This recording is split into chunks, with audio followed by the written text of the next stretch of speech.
मेरे को भीमराव जी ने 3 बातें कही। एक तो हमारी जो धुनी है उसका ऐतिहासिक महत्व है। बाहर से हमारे आदमी आते हैं तो उनको न व्यवस्था ठीक है और न दूसरा तकलीफ रहती है, तो इन्होंने कहा मंदिर का निर्माण हम कर रहे हैं और मंदिर का निर्माण के बाद यहाँ पर एक सामुदायिक भवन बन जाए जिससे वो संत जो भी आए दर्शन करने आए उनको सुविधा हो। ये मोटी मांगे, बस 20 लाख की मांगी होगी, 20 लाख को अपना एस्टिमेट बनवाया क्या अपन ने। अच्छा भवन बने, सुविधा हो, उसके लिए एस्टिमेट बनवा देंगे। और ये 20 लाख में करा तो 20 लाख की मैं घोषणा करता हूँ कि काम कराते हैं, बस ठीक है। एक बात उन्होंने और कही कि हमारे आसपास जो पेरीफेरी के जो भाई हैं उनको पट्टा नहीं मिल रहा है। एसडीएम साहब आए हुए मेरे साथ में, जो भी पेरीफेरी की बिला नाम जमीन पर, क्या बोल रहा हूँ मैं, बिला नाम जमीन पर जो आदमी बैठा हुआ है उसका सर्वे करवा रहे हैं और उन सबको पट्टे मिलेंगे। सरनोट की जमीन पे भी जो पुराने आदमी बसे हुए हैं 30 साल का रिकॉर्ड देना पड़ेगा। कितने साल का? 30 साल पहले अपना वोटर लिस्ट थी, अपने खानदान में पिताजी दादाजी किसी का नाम होगा जिससे लगे कि वो 30 साल पहले ये यहाँ बैठा हुआ था, तो उसके लिए राज कोई नियम बनाकर उसका भी सोचेगी, उसका सर्वे करवा देंगे। 2 बातें कही, बिला नाम जमीन पर सबको पट्टे मिलेंगे, सरनोट की जमीन पर जो आदिवासी भाई बैठा हुआ है उसको रिकॉर्ड देना पड़ेगा। रिकॉर्ड मतलब वोट डाला है उसने तो उसका नाम होगा वोटर लिस्ट में, चुनाव हुए पहले उसका नाम होगा, अप्रूव होगा तो उनको भी पट्टा दिलाने की कार्रवाई करेंगे। ठीक है, तीसरी बात कौन सी बोली? मुख्य मांग 2 मांगे अलग अलग। आंगनवाड़ी का मामला भारत सरकार से, ये मिनी आंगनवाड़ी कैसे आंगनवाड़ी बन सकती है, मैं मंत्री से पूछ के जो भी इसमें रास्ता निकालने का रास्ता करने का काम करेंगे। मुख्य मांग जो है जिसमें पढ़े लिखे नौजवान आदमी जिसको समझें, हम जो आदिवासी भाई हैं जो इस इलाके में रहते हैं उनका सामाजिक आर्थिक सांस्कृतिक सब तरह का व्यवहार है डूंगरपुर बांसवाड़ा उदयपुर के आदिवासी। हम उस टीएसपी सरकार ने एक योजना बनाई है ट्राइबल सब प्लान, उसमें हमारे ये लोग नहीं आते। इसका नहीं आने से क्या नुकसान हो रहा है कि जो हमारा आदिवासी बच्चा पढ़ रहा है उसको नौकरी करने में डूंगरपुर बांसवाड़ा के साथ कंपटीशन नहीं करना है, उनका कंपटीशन रहता है सवाई माधोपुर उन लोगों के साथ।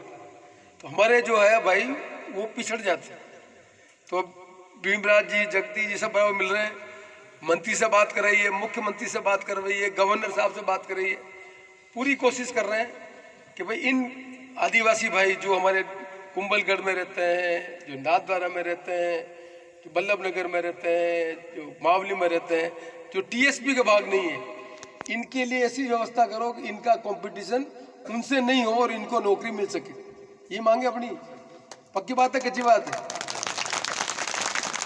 पर मैंने एक बात कही, सब काम कर दूंगा, पर यह संत महाराज कौन है? यहाँ पर कौन है संत महाराज?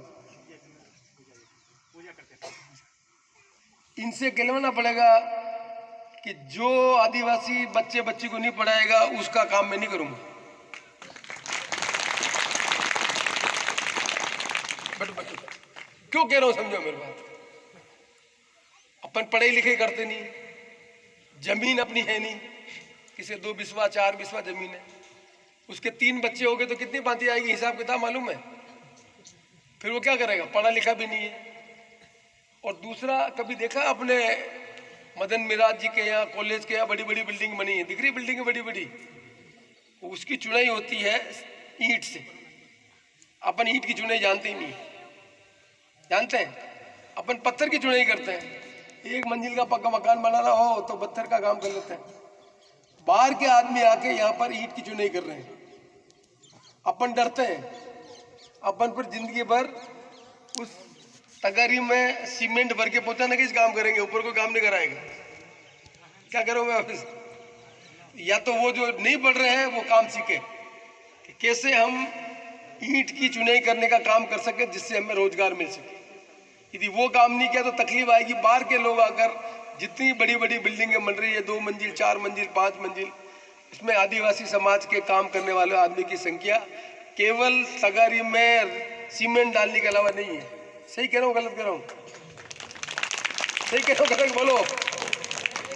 तो जब तक इसको नहीं बदलोगे तो फिर वो काम भी अपने हाथ से बाहर निकल जाएगा। खेती अपनी नहीं, बच्चे को पढ़ा नहीं रहे, ये काम भी नहीं सीख रहे, तो फिर काम नहीं चलेगा। अपने बच्चे कुछ होशियार है, ट्रैक्टर चलाते, ट्रैक्टर दूसरे का, अपना ट्रैक्टर नहीं है। अपना ट्रैक्टर हो तो अपने 2 पैसे ज्यादा आ सकते हैं। अपने में से कोई टैक्सी नहीं चलाता है, गाड़ी चलाना जानता है, पर उसको मालूम नहीं है कि बैंक से लोन लाकर गाड़ी कैसे लावे, उसको समझ में नहीं आता है। अब अभी हमने फैसला करवाया है कि जो पट्टे बन रहे हैं, आदिवासी में सुन ले, जो पट्टे बन रहे हैं उस पट्टे का रजिस्ट्री कराओ। क्या कराओ? रजिस्ट्री करने से क्या मतलब होगा? जैसे गोपागुड़ा में किसी का पट्टा मिल गया, डीएलसी रेट होती है कि इसकी पट्टे की यहाँ पर जमीन की कीमत 2 लाख रुपए है, तो उस पट्टे की जिसकी रजिस्ट्री है उससे बैंक में 2 लाख रुपए का लोन मिल सकता है। क्या बोला मैंने?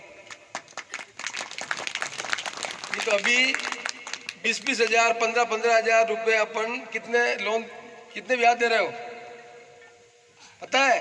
मेरे को जानकारी जब पहले एडवांस में ब्याज लेता है, फिर नहीं आता तो बकरी खोल के ले जाता है, नहीं ले तो मुर्गा बनाता है, नहीं भी तो कब, सब जानकारी है मेरे को। इससे मुक्ति होनी कि नहीं होनी, इससे बाहर निकलना नहीं निकलना। इसका तरीका यही है, जो भी पट्टा सरकार दे रही है उसका रजिस्ट्री करो। रजिस्ट्री कराने के बाद कोई लोन नहीं दे, मेरे पास आना, बैंक में मैं लोन दिलाऊंगा। रजिस्ट्री करना जरूरी है। क्या कहा मैंने? क्या बोल रहा हूं मैं? रजिस्ट्री करना जरूरी है। रजिस्ट्री नहीं कराएंगे तो कोई मतलब नहीं है।